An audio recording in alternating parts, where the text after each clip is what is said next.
గురుర్బ్రహ్మా గురుర్విష్ణుః గురుదేవో మహేశ్వరः గురు సాక్షాత్ పరబ్రహ్మ తస్మై శ్రీ గురవే నమః. అగజానన పద్మార్కం గజానన మహర్నిశం అనేకదం త్వం భక్తానాం ఏకదంతముపాస్మహే.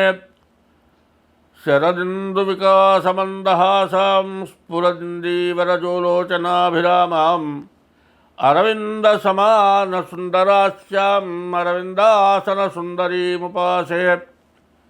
ప్రక్రాదనారదపరాశరపుండరీకవ్యాసాంబరీష శుకశౌనకభీష్మదాల్భ్యాన్ రుక్మాంగదార్జున వశిష్ఠ విభీషణాదీన్ పుణ్యాని మాన్ పరమభాగవతాన్ స్మరామి.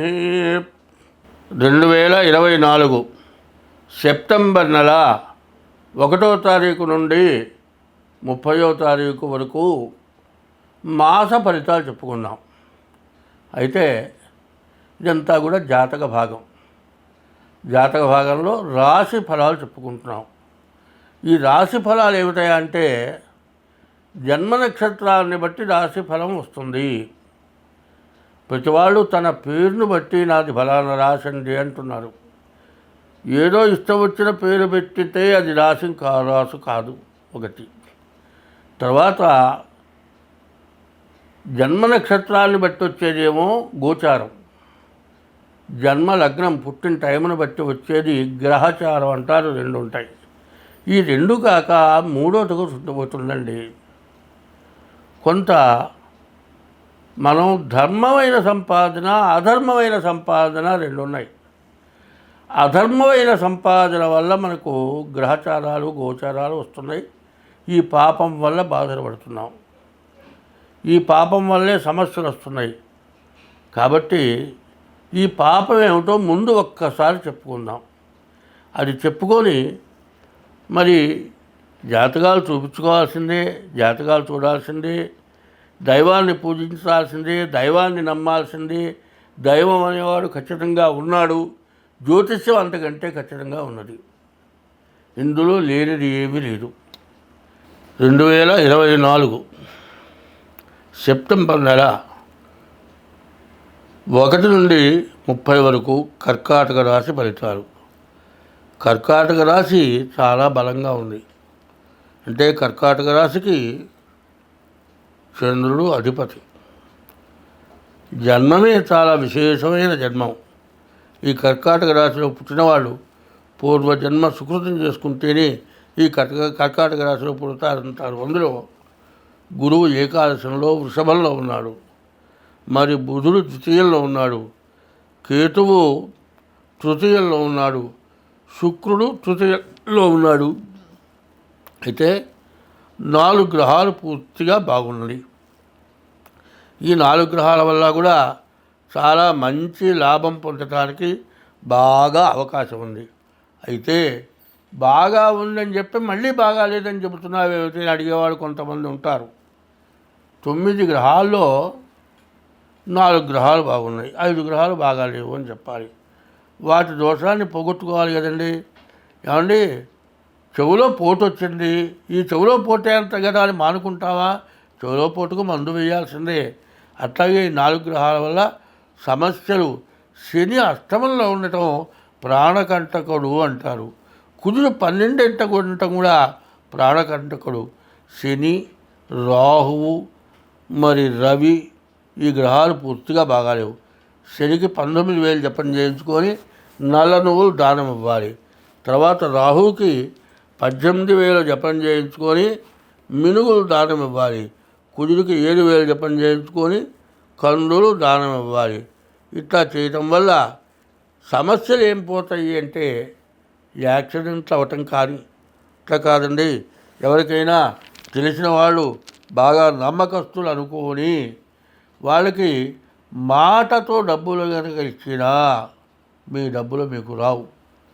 సంవత్సరాల పాటు కష్టపడి సంపాదించి ఈ డబ్బులు ఎంతో నమ్మకస్తులని నోటి మాటతో ఇచ్చినా కాదండి, మేము చెక్కు తీసుకున్నాం, నోట్ రాయించుకున్నాం, లేకపోతే 100 రూపాయల స్టాంపు మీద నోట్ రాయించుకున్నాం, ఇవన్నీ కుంకుమ పొట్లాలు కట్టుకోవాల్సిందే.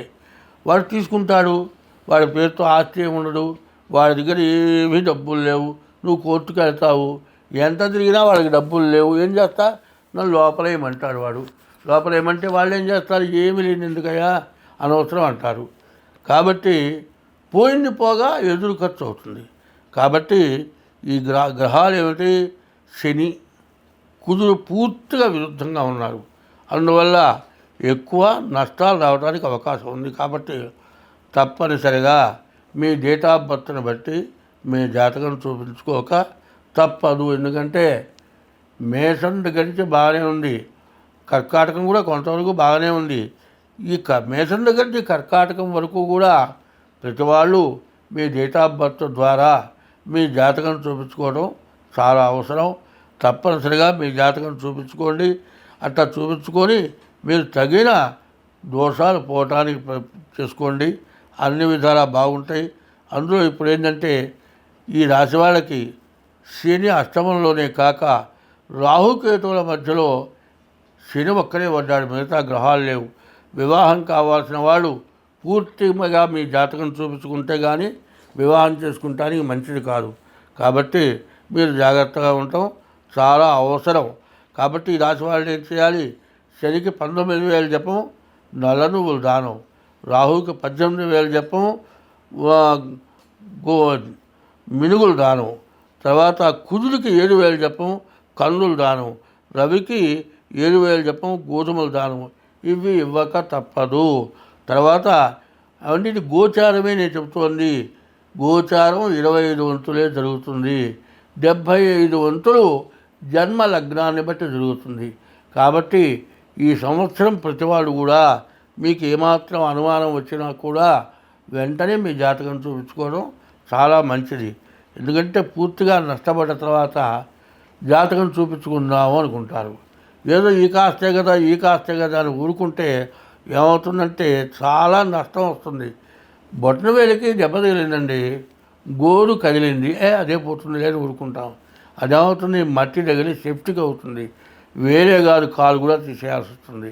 అది ఎట్లాగో మనం ఈ నష్ట సమయంలో జాగ్రత్త పడకపోతే, సంపాదించకపోతే పర్వాలే, ఉన్నది పెట్టుకొని తింటే పర్వాలే, కానీ సర్వం కోల్పోతే మళ్ళీ బతకడం చాలా కష్టం. కాబట్టి అందులో ఈ సంవత్సరం క్రోధి నామ సంవత్సరం. ఈ క్రోధం శత్రుత్వం ఎక్కువగా ఉంటుంది. అందులో నవనాయకుల్లో 9 మందిలో 7 పాపగ్రహాలు, 2 శుభగ్రహాలు. కాబట్టి ప్రతి వాళ్ళకి సమస్యలు ఖచ్చితంగా ఉంటాయి. సమస్య లేని మానవులంటూ ఎవరు లేరు అని చెప్పాలి. కాబట్టి ఈ రాశి వాళ్ళు ఈ గ్రహాలకు జపం చేయించుకోండి. తర్వాత మీ జాతకం చూపించుకోండి. ముందు జాతకం చూపించుకొని జాతకరీత్యా ఏం చేయాలో అట్లా చేసుకుంటే మీకు అన్ని విధాలా బాగుంటుంది. స్వస్తి.